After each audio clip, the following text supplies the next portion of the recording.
प्यारे दर्शकों नमस्कार। तारीख है आज 15 फरवरी 2026, दिन रविवार, हिंदी तिथि फाल्गुन माह कृष्ण पक्ष त्रयोदशी। आइए नजर डालते हैं हमारे प्यारे राज्य उत्तराखंड की तमाम बड़ी खबरों पर। वीडियो शुरू करने से पहले कमेंट बॉक्स में जय हिंद लिखकर हमें सपोर्ट करें। तो चलिए शुरू करते हैं।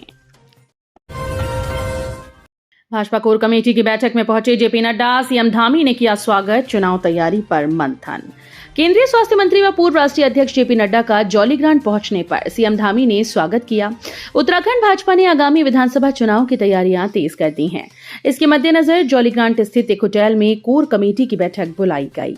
केंद्रीय मंत्री जेपी नड्डा जौलीग्रांट के एक होटल में कोर कमेटी की बैठक में शामिल होने पहुंचे। जीत की हैट्रिक लगाने के लिए भाजपा ने सियासी रणनीति को परवान चढ़ाना शुरू कर दिया है। कोर कमेटी की बैठक में भी मुख्य तौर पर विधानसभा चुनाव ही एजेंडा रखा गया। इसमें तय किया जाएगा कि भाजपा अगले चुनाव को किस तरह से लड़ेगी, क्या मुद्दे होंगे। उत्तराखंड में अगले 48 घंटे भारी, इन 5 जिलों में बारिश और बर्फबारी की संभावना, मौसम विभाग ने की बड़ी चेतावनी। उत्तराखंड में इन दिनों मौसम लगातार शुष्क बना हुआ है। सुबह और शाम के समय अधिक ठंड महसूस की जा रही है, जबकि दोपहर को तेज धूप खिलने से लोगों को गर्मी महसूस हो रही है। इस बीच मौसम विभाग का ताजा अपडेट सामने आया। राज्य में 17 फरवरी को मौसम की चेतावनी जारी की गई। इन 5 जिलों में बारिश और बर्फबारी की संभावना जताई गई।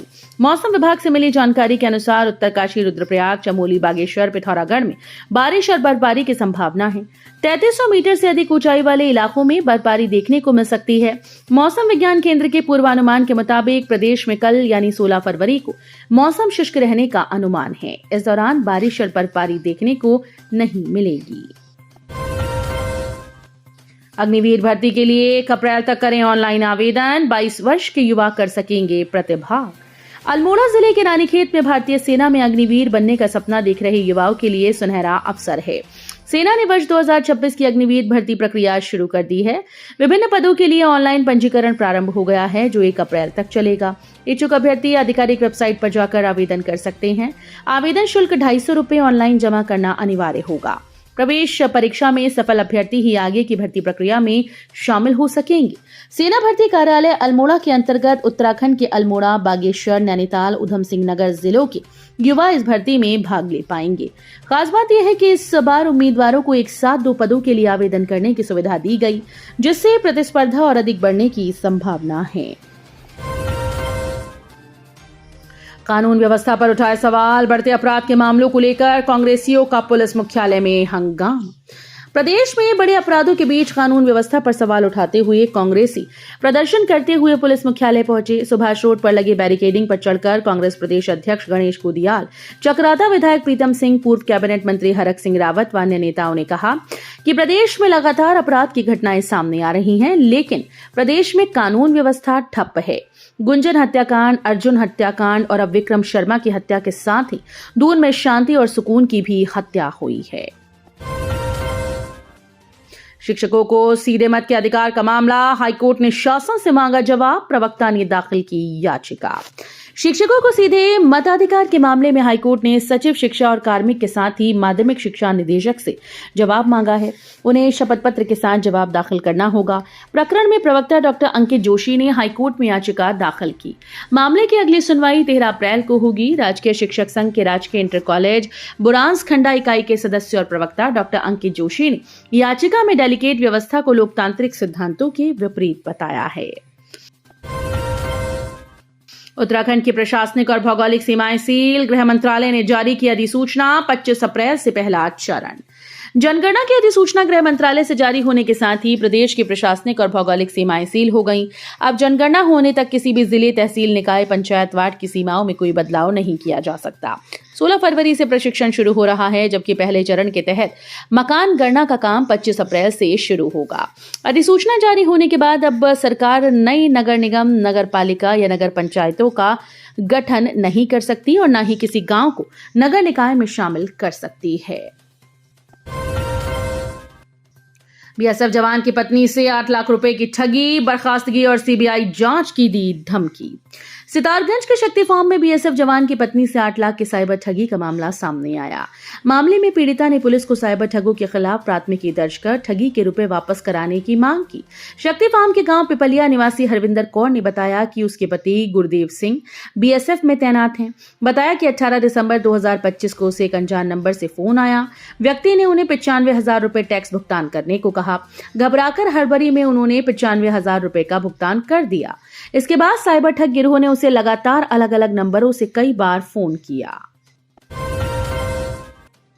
केदारनाथ के 325वें रावल होंगे। 42 वर्षीय शिवाचार्य केदार लिंग। महाशिवरात्रि पर होगी विधिवत घोषणा। पंच केदार में प्रमुख भगवान आशुतोष के 12 ज्योतिर्लिंगों में एक केदारनाथ धाम को महाशिवरात्रि को अपना 325वां रावल मिल जाएगा। वर्तमान रावल भीमाशंकर लिंग ने स्वास्थ्य कारणों का हवाला देते हुए पद पर शिवाचार्य 42 वर्षीय शांति लिंग केदार लिंग को अपना उत्तराधिकारी चुना है। महाराष्ट्र के नांदेड़ स्थित अपने मठ में केदारनाथ के वर्तमान रावल 70 वर्षीय भीमाशंकर लिंग ने कहा कि वो स्वास्थ्य कारणों से अब केदारनाथ के रावल का पद संभालने में असमर्थ हैं। महाशिवरात्रि पर श्री नीलकंठ महादेव मंदिर में होंगे सुगम दर्शन। कड़ी सुरक्षा के पुख्ता इंतजाम। उत्तराखंड के ऋषिकेश में श्रद्धालुओं की सुरक्षा और सुविधा को प्राथमिकता देते हुए पौड़ी पुलिस ने मंदिर परिसर और मार्गों पर सुदृढ़ व्यवस्था लागू कर दी। कड़ी निगरानी और प्रभावी प्रबंधन के बीच श्रद्धालुओं के दर्शन शांतिपूर्ण और व्यवस्थित रूप से जारी हैं। मंदिर आने वाले मार्गों पर यातायात को सुव्यवस्थित रखते हुए श्रद्धालुओं की सुरक्षित और निर्बाध आवाजाही सुनिश्चित की जा रही है।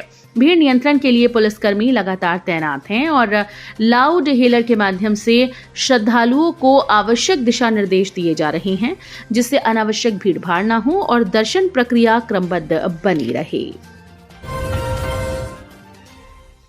उत्तराखंड कांग्रेस ने बुलाई अहम बैठक।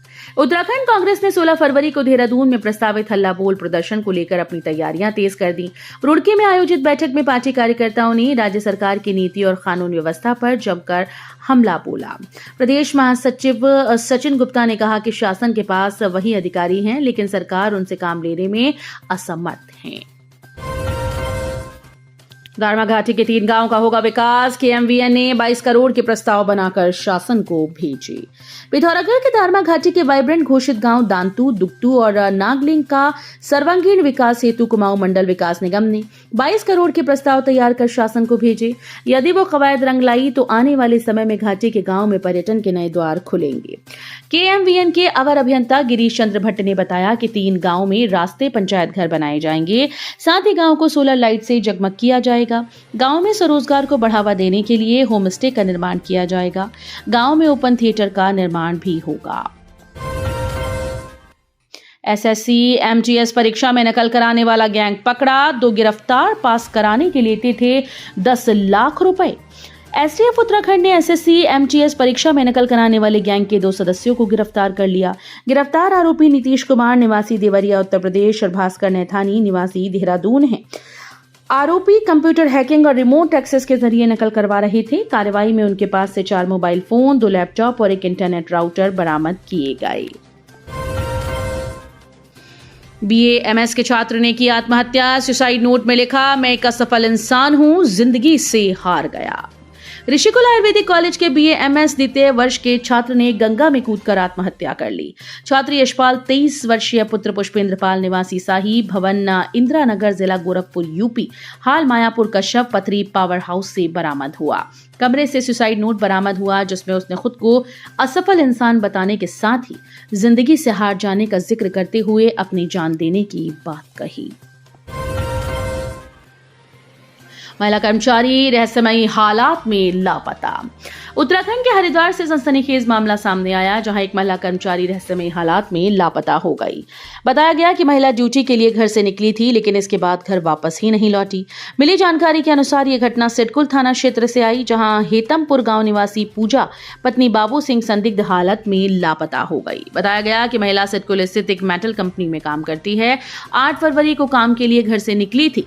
ड्यूटी खत्म होने के बाद वो घर वापस नहीं लौटी। तो ये थी उत्तराखंड की बड़ी खबरें। हम मिलेंगे अगले बुलेटिन में, तब तक के लिए धन्यवाद।